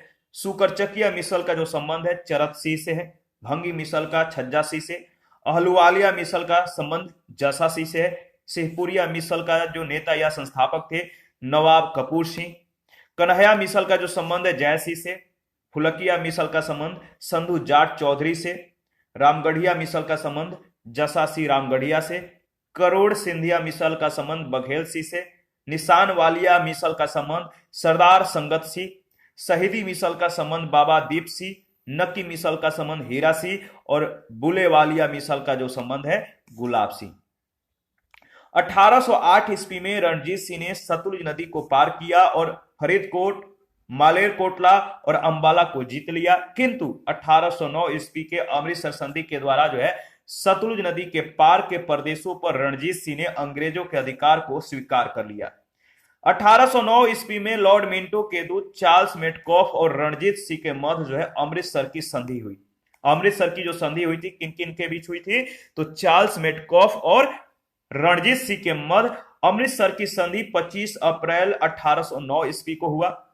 और जो अमृतसर की संधि थी, इस संधि पर रणजीत सिंह और मेटकॉफ ने अपने हस्ताक्षर किए और इस संधि की जो प्रमुख शर्तें थी याद रखिएगा। पहला शर्त था सतलज नदी को दोनों राज्यों की सीमा मान लिया गया। सतलज के पूरब के राज्य अब जो है अंग्रेजों के पास चले गए और लुधियाना में एक अंग्रेज जो है रेजिमेंट रखी गई जिससे रणजीत सिंह इस तरफ जो है आक्रमण न कर सके। 1809 ईस्वी में अहमद शाह अब्दाली के पौत्र शाह शुजा को मोहम्मद शाह ने जो है अपदस्थ कर दिया, परंतु रणजीत सिंह की सहायता से शाह शुजा पुनः जो है राजगद्दी पर बैठ गया। राजगद्दी प्राप्त करने के बाद शाह शुजा ने रणजीत सिंह को जो है प्रसिद्ध कोहिनूर हीरा भेंट किया जो नादिर शाह ने भारत से लूटा था। वही कोहिनूर हीरा जो है इनको भेंट दिया, गिफ्ट दिया। रणजीत सिंह भारत के प्रथम शासक थे जिन्होंने अंग्रेजों की सहायक संधि स्वीकार नहीं की थी और ब्रिटिश प्रभुसत्ता के आगे समर्पण भी नहीं किया था, तो याद रखिएगा। इसके बाद महाराजा रणजीत सिंह का जो वंश है इसके बारे में डिस्कस कर लेते हैं। देखिए महाराजा जो रणजीत सिंह का जो वंश है पहला नाम आता है बुध सिंह का। बुध सिंह सुकरचकिया मिसल के यह संस्थापक थे और इनके अंतर्गत जो है दो नाम आता है चंद्रा सिंह और नोध सिंह। नोध सिंह देखिए चंद्रा सिंह जो है ये सिंधी वाला शाखा के वंशज थे, याद रखिएगा। और नोध सिंह के अंतर्गत अगर बात करें तो इनका नाम आता है चरत सिंह। ये सुकरचकिया मिसल का वास्तविक संस्थापक थे। इनका निधन हुआ था 1774 ईस्वी में। इसके बाद महासिंह, नेक्स्ट क्रम जो है महासिंह देखिए इनका समय है 1774 से 93 ईस्वी के बीच। इसके बाद रणजीत सिंह और इनका निधन होता है रणजीत सिंह का 1839 ईस्वी में। जींद के राजा गजपत सिंह की पुत्री से इनका विवाह हुआ था, ठीक है। और इनका जो है रणजीत सिंह का जो विवाह है 5 विवाह है, महताब कौर से, राज कौर से, माई नातकिया जिनका नाम था, दया कौर, रतन कौर और जिंदा से, याद रखिएगा। इसके बाद अगर बात करें तो देखिए इसमें जो नाम आता है इसके अंतर्गत नेक्स्ट खड़क सिंह विवाह चांद कौर से और नौनिहाल सिंह जो है इसके बाद आते हैं और इनका निधन 1840 ईस्वी में हो जाता है। शेर सिंह, इसके बाद शेर सिंह के अंतर्गत अगर बात करें तो बाघ सिंह, प्रताप सिंह, देवा सिंह, सहदेव सिंह, नारायण सिंह, ठाकुर सिंह और करम सिंह का नाम आता है। इसके बाद शेर सिंह के बाद तारा सिंह, कश्मीर सिंह, पिसौरा सिंह, मुल्तान सिंह और दिलीप सिंह, याद रखिएगा। क्रम इंपॉर्टेंट है, इनके वंश को ध्यान में रखिएगा। याद रखिएगा फ्रांसीसी यात्री विक्टर जाकमा ने रणजीत सिंह की तुलना जो है नेपोलियन बोनापार्ट से की थी। विक्टर जाकमा ने किससे, तो रणजीत सिंह की जो तुलना है नेपोलियन बोनापार्ट से की थी। विक्टर जाकमा ये फ्रांसीसी यात्री थे। रणजीत सिंह की मृत्यु जो है 27 जून 1839 के जो है ईस्वी में हुआ था। 27 जून 1839 के समय में हुआ था और इसके पश्चात मृत्यु के पश्चात उनका पुत्र खड़क सिंह गद्दी पर बैठा। रणजीत सिंह ने कश्मीर, पेशावर और मुल्तान को जीत लिया और उसने मुगलों के द्वारा जो है लागू की गई भू राजस्व की व्यवस्था में कोई परिवर्तन नहीं किया। यानी जो मुगलों के द्वारा भू राजस्व व्यवस्था थी जो लागू की गई थी वही था इनके समय में भी, इनमें कोई चेंज नहीं किया गया। रणजीत सिंह ने यूरोपीय प्रशिक्षकों की सहायता से यूरोपीय ढंग से एक शक्तिशाली, अनुशासित और सुसज्जित सेना तैयार की जिसमें गोरखों, बिहारियों, उड़ियों, पठानों, डोगरों और पंजाबी मुसलमानों को फौज में भर्ती किया गया। कहा जाता है कि रणजीत सिंह का फौज जो है एशिया की दूसरी सबसे अच्छी फौज थी। पहला स्थान अंग्रेज ईस्ट इंडिया कंपनी की फौज का मतलब की था। जो पहला स्थान है अंग्रेज अंग्रेजी ईस्ट इंडिया कंपनी के फौज का, और दूसरा जो है रणजीत सिंह के। रणजीत सिंह स्वयं अपने मंत्रियों और अधिकारियों का चुनाव करते थे। इसी कारण उनका दरबार श्रेष्ठ व्यक्तियों से भरा भरा हुआ था। रणजीत सिंह के अनेक महत्वपूर्ण मंत्री और सेनापति मुसलमान और हिंदू थे। उनका सबसे प्रमुख और विश्वास पात्र मंत्री फकीर अजीजुद्दीन था। कौन? फकीर अजीजुद्दीन। नाम याद रखिएगा, इंपॉर्टेंट है। इसके बाद अगर बात करें तो धर्म के मामलों में वह सहनशील और उदारवादी था। राजनीतिक सत्ता का प्रयोग केवल सिखों के फायदे के लिए नहीं होता था। सिख किसान उतना ही उत्पीड़ित था जितना हिंदू या मुसलमान किसान था। वह न केवल सिख बल्कि मुसलमान और हिंदू संतों को भी समान रूप से सम्मान और आदर और संरक्षण देते थे।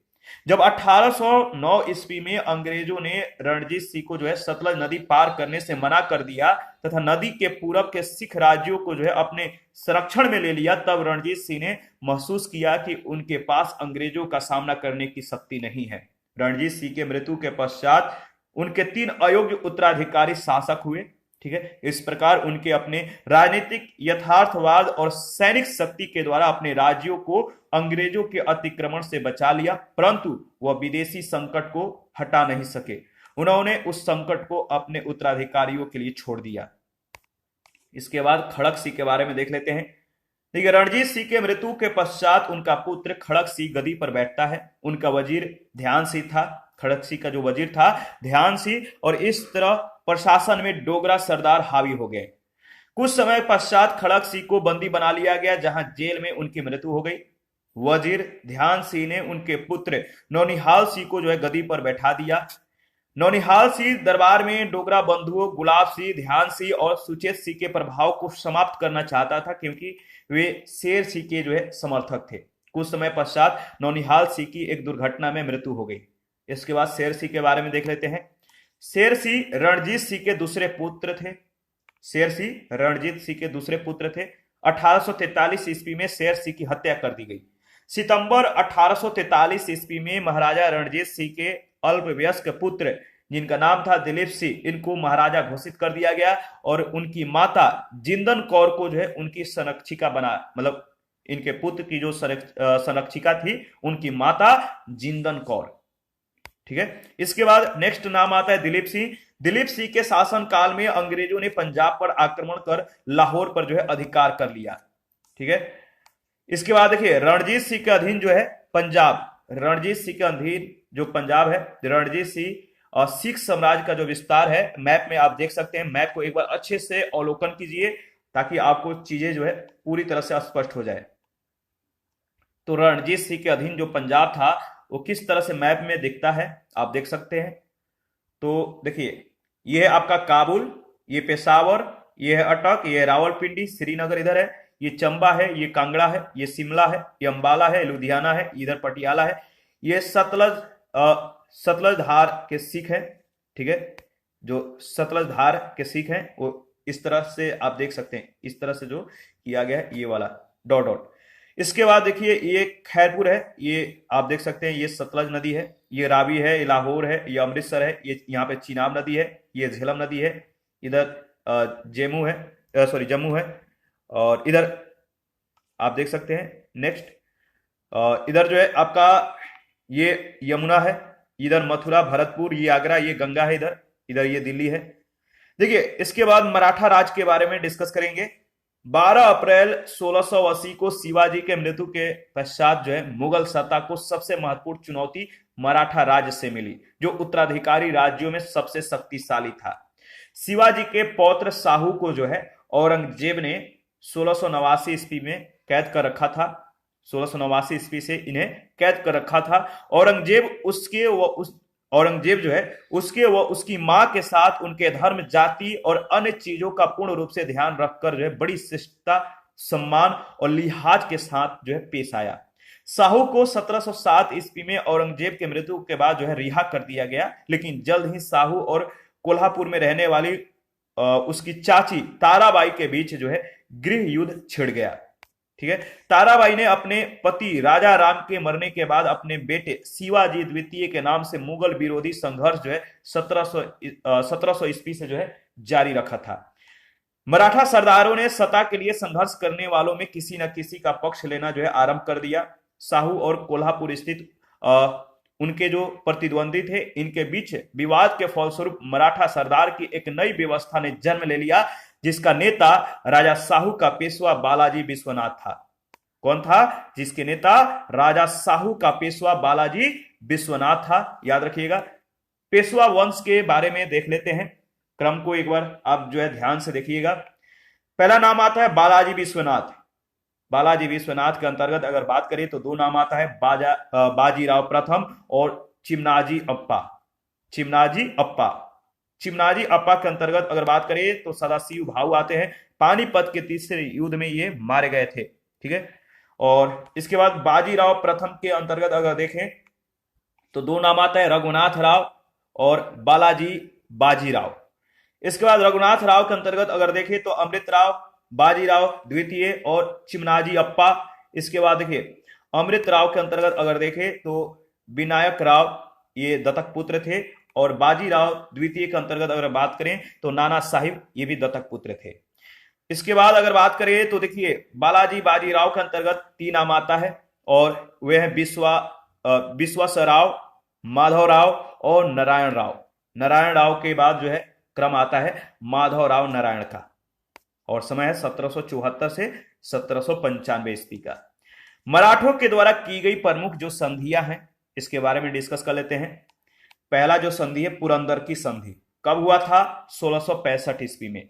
पुरंदर की संधि 1665 ईस्वी में हुआ था। संधिकर्ता जो पक्ष है जयसिंह और शिवाजी के बीच हुआ था।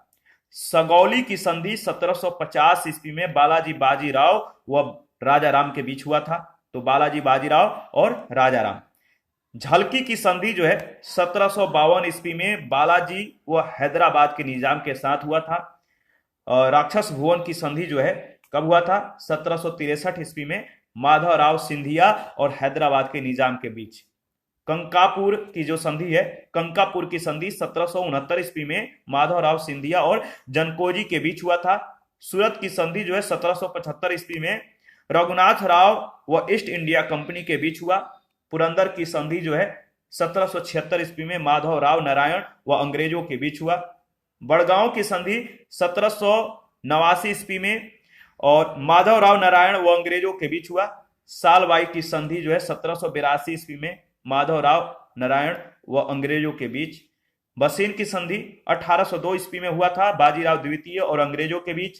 देवगांव की संधि 1803 ईस्वी में हुआ था, भोसले व अंग्रेजों के बीच।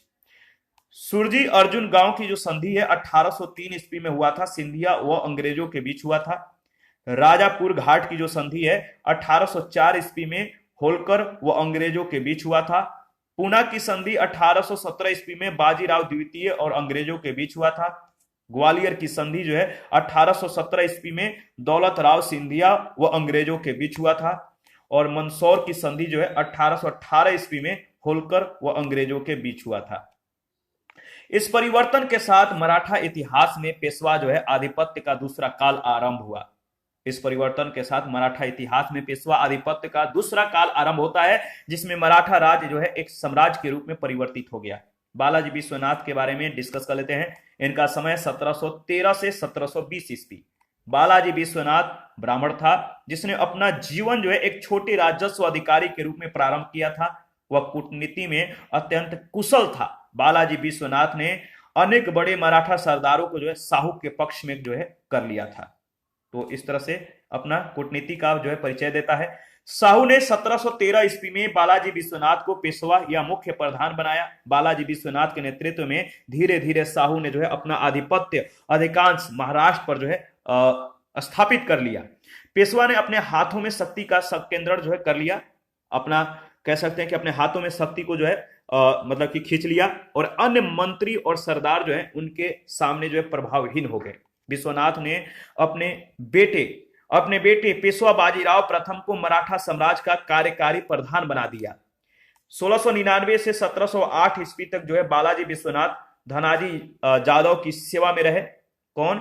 तो बालाजी विश्वनाथ किसके सेवा में? धनाजी जादव के सेवा में रहे और 1708 ईस्वी में धनाजी के मृत्यु के बाद जो है उसके पुत्र याद रखिएगा चंद्रसेन जादव के ताराबाई के पक्ष में मिल जाने पर बालाजी विश्वनाथ को जो है साहू की सेवा में आने का अवसर प्राप्त हो गया। साहू ने चंद्रसेन के संभावित विश्वासघात से बचने के लिए जो है एक नया पद सेना करते यानी सेना को संगठित करने वाला गठित किया और बालाजी विश्वनाथ को जो है उस पर नियुक्त कर दिया। बालाजी विश्वनाथ ने मराठा शक्तियों को बढ़ाने के लिए मुगल अधिकारियों के आपसी विवादों का पूरा फायदा उठाया। बालाजी विश्वनाथ 1714 ईस्वी में औरंगजेब के मकबरे तक जो है पैदल चलकर खुलदाबाद गया और उसके प्रति सम्मान जो है व्यक्त किया। बालाजी विश्वनाथ ने दक्कन की चौथ और सरदेश मुखी जो है देने के लिए जुल्फिकार खां को सहमत कर लिया और अंत में उसने सैयद बंधुओं के साथ एक समझौता पर हस्ताक्षर किया तथा वह संपूर्ण क्षेत्र जो पहले शिवाजी के राज का हिस्सा था वह जो है साहू को वापस कर दिया गया। मराठों को दक्कन के 6 सूबों की जो 6 सूबे थे इनकी चौथ और सरदेशमुखी कर जो था प्राप्त करने का अधिकार दे दिया गया और उसके प्रतिकार के रूप में साहू ने बादशाह की सेवा में जो है 15,000 घुड़सवार सैनिकों को देने, दक्कन में बगावत और लूटमार रोकने तथा 10 लाख रुपए का सालाना नजराना पेश करने पर जो है सहमत हो गया। नामात्र के लिए शाही बालाजी कह सकते हैं, नामात्र के लिए ही सही बालाजी विश्वनाथ पहले से ही जो है मुगल आधिपत्य स्वीकार कर चुका था।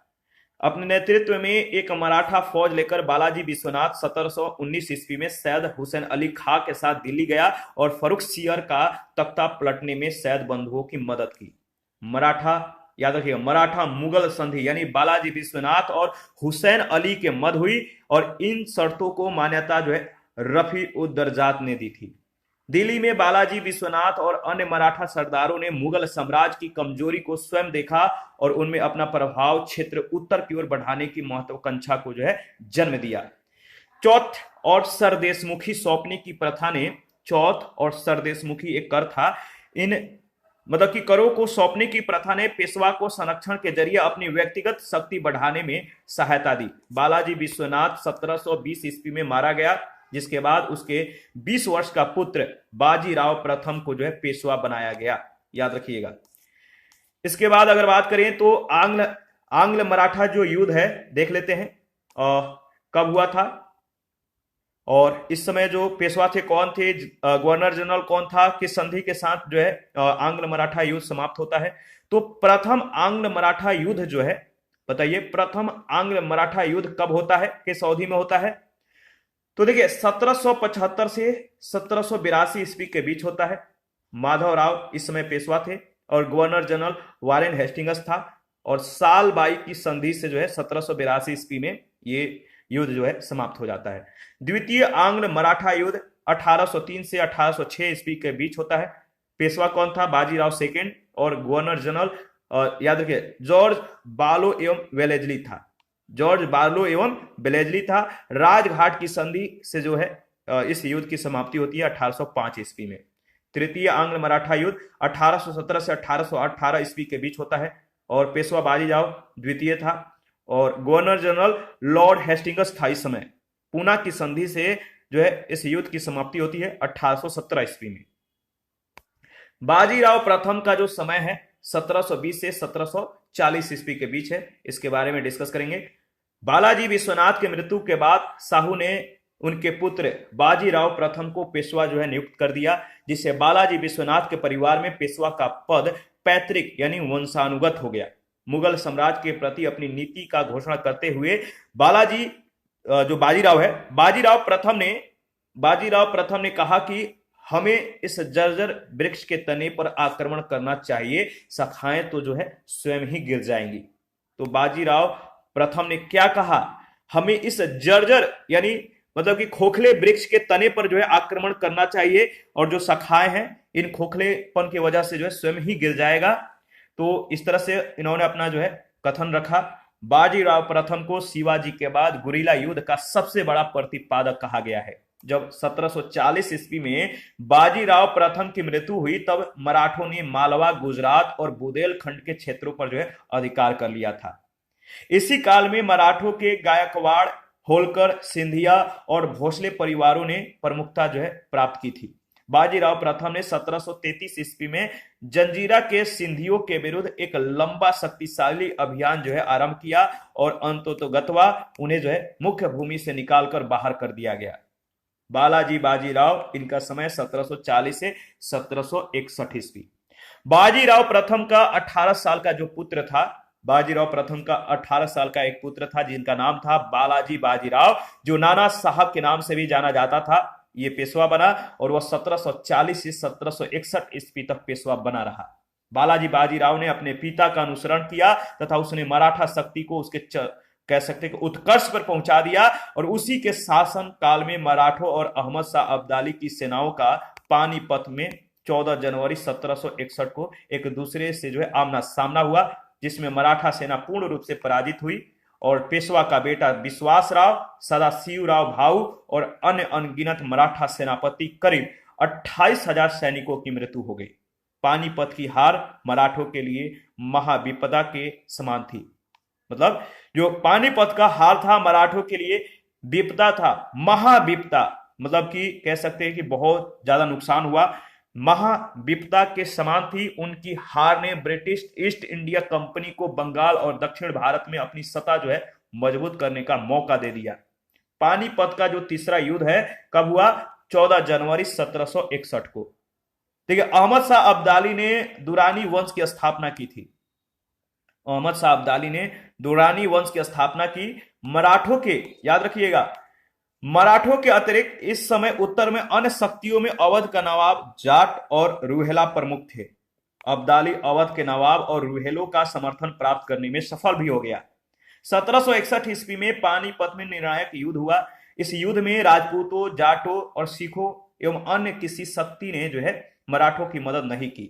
मराठों की प्रबल पराजय हुई। यह युद्ध इतिहास में पानीपत का तीसरा युद्ध के नाम से प्रसिद्ध हो गया। उत्तरी क्षेत्रों में मराठों के आधिपत्य को जो है गहरा धक्का लगा और उनके बीच जो एकता विद्यमान थी वह युद्ध के बाद और समाप्त हो गई। माधवराव प्रथम, इनका समय 1761 से 1772 ईस्वी। 17 वर्षीय माधवराव 1761 ईस्वी में पेशवा बना। वह एक प्रतिभाशाली सैनिक और राजनेता था। मराठे 1771 ईस्वी में बादशाह शाह आलम को अपने संरक्षण में इलाहाबाद से दिल्ली ले गए और बादशाह है उनका पेंशन भोगी, जो बादशाह था उनका पेंशन भोगी बन गया और इसी वर्ष क्षय रोग से जो है टीबी से माधवराव की जो है मृत्यु हो गई। नारायण राव, इनका समय 1772 से 1773 ईस्वी। माधवराव की मृत्यु के बाद उसका छोटा भाई नारायण राव पेशवा बना, लेकिन 1773 ईस्वी में उसके चाचा रघुनाथ राव ने पेशवा बनने के लिए नारायण राव की हत्या कर दी। इसके बाद माधवराव नारायण, इनका समय है 1774 से 1795 ईस्वी। नारायण राव के मृत्यु के पश्चात उसका पुत्र माधवराव नारायण पेशवा बना। नाना फडणवीस के नेतृत्व में मराठा सरदारों ने मराठा राज की देखभाल के लिए जो है 12 भाई काउंसिल की नियुक्ति की। प्रमुख मराठा सरदारों की इस चुनौती का सामना करने में अपने को असमर्थ पाकर रघुनाथ राव पूना से भागने पर जो है विवश हो गया, मजबूर हो गया और बंबई जाकर नाना फडणवीस के विरुद्ध अंग्रेजों से जो है सहायता मांगी थी। इसके बाद बाजीराव द्वितीय, समय है 1796 से 1818 ईस्वी। देखिए, यह रघुनाथ राव का पुत्र था। बाजीराव द्वितीय रघुनाथ राव का पुत्र था। नाना फडणवीस के मृत्यु के पश्चात जिन मराठा सेनाओं के हाथों में शक्ति रही उनमें पेशवा बाजीराव द्वितीय, दौलत राव सिंधिया और यशवंत राव होलकर प्रमुख थे। ठीक है, पेशवा बाजीराव द्वितीय और सिंधिया दोनों होलकर के विरुद्ध संयुक्त मोर्चा बनाकर उसे नीचा दिखाना चाहते थे। अप्रैल 1801 ईस्वी में पेशवा और जसवंत राव होलकर के भाई बेठू जी के निर्मम हत्या कर दी गई। होलकर ने पूना पर आक्रमण करके पेशवा और सिंधिया की सेनाओं को जो है 1802 ईस्वी में हृदयसर नामक स्थान पर पराजित कर दिया और पूना पर अधिकार कर लिया। उसने अमृत राव के पुत्र विनायक राव को पूना की राजगद्दी पर बैठा दिया। देखिए, बाजीराव द्वितीय ने भागकर जो है बसीन में शरण ली तथा 31 दिसंबर 1802 ईस्वी को अंग्रेजों से एक संधि कर ली, जिसे बसीन की संधि कहा जाता है। नागपुर के भोसले, इसके बारे में डिस्कस कर लेते हैं। देखिए, कोल्हापुर के भोसले व तंजावुर के बयोमकोजी के वंशजों जो सतारा राज के सम्मान अधिकार का दावा कर रहे थे, जबकि विपरीत नागपुर की वंशावली सतारा शासकों के स्पष्ट रूप से अधीनस्थ थी। इस वंशावली के सबसे प्रतापी शासक रघुजी भोसले थे। इन्हें बंगाल और बिहार में मराठा साम्राज्य के विस्तार का उत्तरदायी माना जाता है। बड़ौदा के गायकवाड़, देखिए गायकवाड़ों ने अपनी उपस्थिति 1720 ईस्वी में दर्ज कराई। आरंभ में वे न सिर्फ शक्तिशाली भोसले परिवार के बल्कि दबाधे परिवार के भी अधीनस्थ थे। गायकवाड़ों ने अपनी राजधानी बड़ौदा में बनवाई, जिससे इस क्षेत्र में व्यापार और उत्पादन के तंत्र का पुनः एकीकरण हो गया। प्रमुख मराठा क्षेत्र व राजधानी तो देख लेते हैं। प्रमुख मराठा क्षेत्र व राजधानी होलकर की राजधानी इंदौर थी। याद रखिएगा, यहां से प्रश्न पूछे जाते हैं, मिलान करने के लिए भी दिया जाता है। तो बताइए कौन सा क्षेत्र किसका राजधानी था? तो होलकर जो था मराठा क्षेत्र, होलकर इसकी राजधानी इंदौर थी। गायकवाड़ों की राजधानी बड़ौदा, पेशवा का पुणे, भोसले का नागपुर, छत्रपति का सतारा और सिंधिया का ग्वालियर। मैं फिर से इसको रिपीट कर देता हूं। होलकर की राजधानी इंदौर, गायकवाड़ का बड़ौदा, पेशवा का पुणे, भोसले का नागपुर, छत्रपति का राजधानी सतारा और सिंधिया का ग्वालियर में था। बड़ौदा में दामाजी के शासनकाल के पश्चात किसके? दामाजी के। बड़ौदा में दामाजी के शासनकाल, और मृत्यु कब हुआ? 1768 ईस्वी में। तो दामाजी के शासनकाल के पश्चात कुछ परिवर्तनों का युग आया। दामाजी के अंतिम उत्तराधिकारी फतेह सिंह अधिक समय तक पेशवाओं के सहयोगी नहीं बने। 1770 ईस्वी में कह सकते हैं कि 1770 ईस्वी के उत्तरार्ध में उसने अंग्रेजी ईस्ट इंडिया कंपनी से समझौता किया और 1800 ईस्वी तक पेशवाओं के बदले अंग्रेज उत्तराधिकारी के मामलों पर निर्णय लेते थे, जो 19वीं शताब्दी में उनके अधीनस्थ शासक बन गए थे। ठीक है, आगे बढ़ते हैं। इसके बाद अगर बात करें तो देखिए इंदौर के होलकर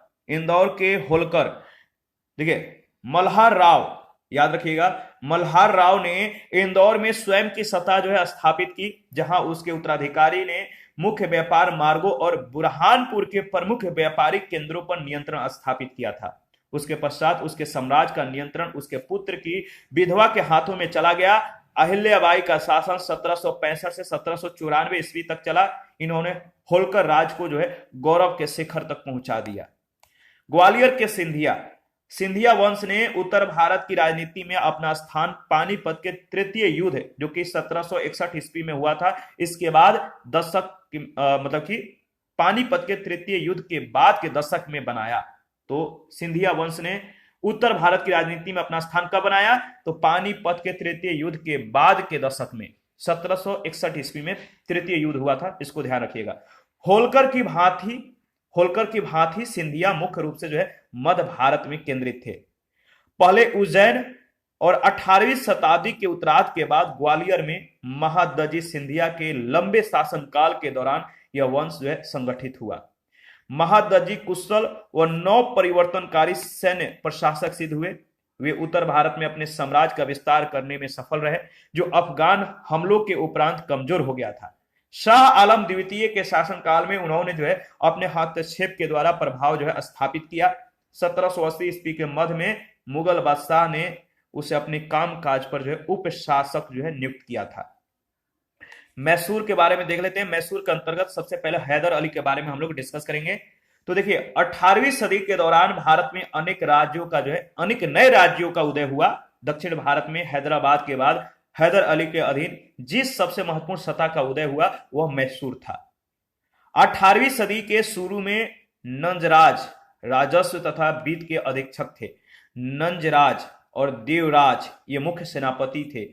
नंजराज और देवराज नामक दो मंत्रियों ने मैसूर की शक्ति अपने हाथों में ले ली और वहां के राजा चिक्का कृष्णराज को अपनी कठपुतली बना लिया।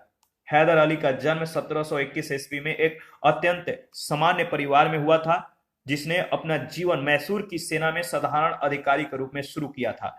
हैदर अली शिक्षित नहीं था, लेकिन कुशाग्र बुद्धि और प्रतिभा का धनी था। वह अत्यंत परिश्रमी, लगनशील और साहसी तथा दृढ़ निश्चयी था। ठीक है, मतलब बहुत जो अपना कह सकते जो फैसला कर लेता था उस पर दृढ़ता पूर्वक सफल करता था। दृढ़ निश्चयी व्यक्ति था। हैदर अली एक प्रतिभाशाली सेना नायक के साथ चालाक राजनीतिज्ञ था। वर्ष 1755 ईस्वी में डिंडीगुल में हैदर अली ने एक आधुनिक शस्त्रागार स्थापित किया। इसमें उसने फ्रांसीसी विशेषज्ञों की जो है मदद ली। देखिए, आंग्ल मैसूर संघर्ष के बारे में देख लेते हैं। तो यहाँ पे जो है आप एक बार पूरी तरह से जो है अवलोकन कीजिए। प्रथम आंग्ल मैसूर युद्ध कब हुआ था? तो 1767 से 1769 ईस्वी के बीच। हैदर अली जो है इस समय मैसूर का शासक था और बंगाल का गवर्नर लॉर्ड वेरेलस्ट था। संधि बताइए, यह जो युद्ध है किस संधि के साथ समाप्त होता है? तो मद्रास संधि 1769 में हुआ। और हैदर अली दक्षिण भारत का प्रथम शासक था जो अंग्रेजों से पराजित नहीं हुआ। इसके बाद द्वितीय जो आंग्ल मैसूर युद्ध है 1780 से 84 के बीच होता है। हैदर अली इस समय मैसूर का शासक था, वारेन हेस्टिंग्स बंगाल का गवर्नर। मंगलौर संधि के साथ यह युद्ध समाप्त हो जाता है और मंगलौर की संधि 1784 ईस्वी में हुई थी। हैदर अली के मृत्यु के बाद टीपू सुल्तान के नेतृत्व में यह युद्ध हुआ था। तृतीय आंग्ल मैसूर युद्ध 1790 से 92 के बीच हुआ। टीपू सुल्तान इस समय मैसूर का शासक था और लॉर्ड कर्नवालिस बंगाल का गवर्नर। श्रीरंगपट्टनम संधि 1792 ईस्वी में हुआ और इसी संधि के साथ यह युद्ध समाप्त हो जाता है।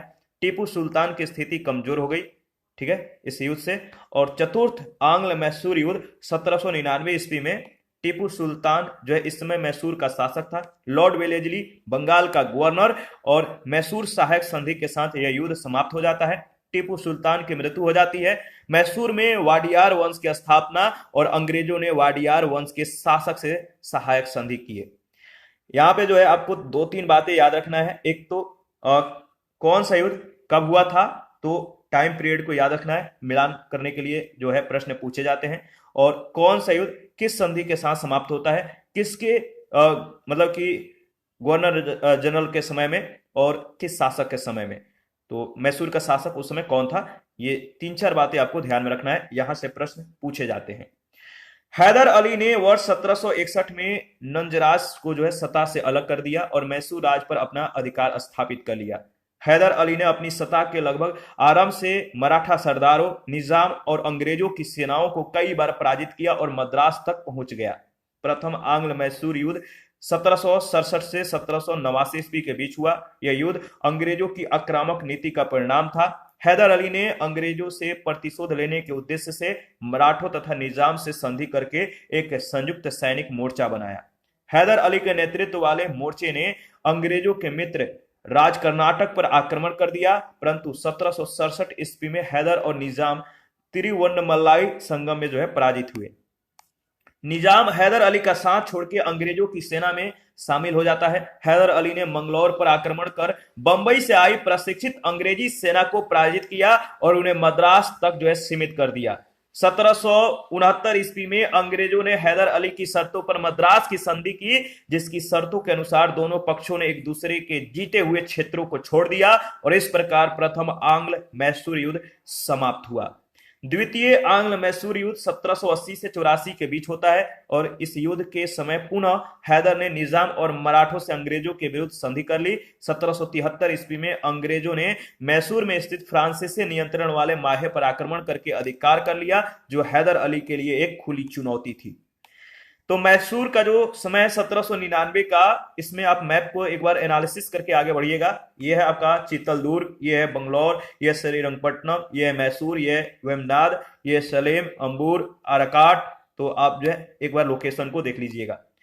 1780 ईस्वी में हैदर अली ने कर्नाटक पर आक्रमण करके द्वितीय आंग्ल मैसूर युद्ध की शुरुआत की। उसने अंग्रेज जनरल जॉर्ज वेली को परास्त करके अरकाट पर अधिकार कर लिया। 1781 ईस्वी में हैदर अली का सामना अंग्रेज जनरल आयरकुट से हुआ, जिसे वारेन हेस्टिंग्स ने हैदर के विरुद्ध भेजा था। आयरकुट ने पोर्टनोवा के युद्ध में हैदर अली को जो है परास्त अवश्य किया, लेकिन उससे जो है कोई तत्कालिक लाभ नहीं मिला। 1782 ईस्वी में हैदर एक बार पुनः अंग्रेजी सेना को पराजित करने में सफल हुआ, लेकिन युद्ध क्षेत्र में घायल हो जाने के कारण दिसंबर 1782 को हैदर अली की जो है मृत्यु हो गई। 1784 ईस्वी तक जो है टीपू ने द्वितीय युद्ध को जारी रखा। अंततः दोनों पक्षों में मंगलौर की संधि हो गई, जिसके तहत दोनों पक्षों ने एक दूसरे के जीते हुए प्रदेशों को वापस कर दिया। मंगलौर की संधि से असंतुष्ट गवर्नर जनरल वारेन हेस्टिंग्स ने कहा कि यह लॉर्ड मैकार्टनी कैसा आदमी है, मैं अभी भी विश्वास करता हूं कि वह संधि के बाद भी कर्नाटक को खो देगा। ठीक है। टीपू सुल्तान का जो समय है 1782 से 1799 ईस्वी। टीपू सुल्तान 1782 ईस्वी में अपने पिता हैदर अली के मृत्यु के पश्चात मैसूर की राजगद्दी पर बैठता है। राजनीतिक दूरदर्शिता में यह अपने पिता हैदर के समकक्ष जो है ठहरता था। टीपू सुल्तान एक पढ़ा लिखा योग्य शासक था। इसे अरबी, फारसी, उर्दू और कन्नड़ भाषाओं का ज्ञान था। इसने अपने नवीन प्रयोगों के अंतर्गत नई मुद्रा, नई माप तौल की जो इकाई है और नवीन संवत को प्रारंभ करवाया। टीपू सुल्तान जटिल चरित्र वाला और एक नए विचारों को ढूंढ निकालने वाला व्यक्ति था। कुछ वर्ष पूर्व श्रृंगेरी, याद रखिए, कुछ वर्ष पूर्व श्रृंगेरी पत्रों से पता चलता है कि जब 1719 ईस्वी में मराठा आक्रमणों से श्रृंगेरी के मंदिर का भाग टूट गया तो श्रृंगेरी के मुख्य पुरोहित की प्रार्थना पर टीपू सुल्तान ने मंदिर की मरम्मत के लिए और शारदा देवी की मूर्ति की स्थापना के लिए धन दिया था। सुल्तान ने श्रीरंगपट्टनम के दुर्ग में स्थित श्रीरंगनाथ नरसी यानी गंगाधरेश्वर के मंदिर की पूजा में कभी हस्तक्षेप नहीं किया। टीपू सुल्तान ने फ्रांसीसी क्रांति में गहरी दिलचस्पी ली। उसने श्रीरंगपट्टनम में स्वतंत्रता का वृक्ष लगाया तथा जैकोबियन क्लब का सदस्य बन गया। टीपू सुल्तान ने जागीर देने की प्रथा को समाप्त करके राज्य की आय बढ़ाने का प्रयास किया तथा वह 1/3 हिस्सा भू राजस्व के रूप में लेने लगा। टीपू सुल्तान की अत्यंत प्रिय उक्ति थी कि एक शेर की तरह एक दिन जीना बेहतर है, लेकिन भेड़ की तरह लंबी जिंदगी जीना अच्छी नहीं है। तृतीय आंग्ल मैसूर युद्ध 1790 से 1791 ईस्वी के बीच होता है। टीपू सुल्तान के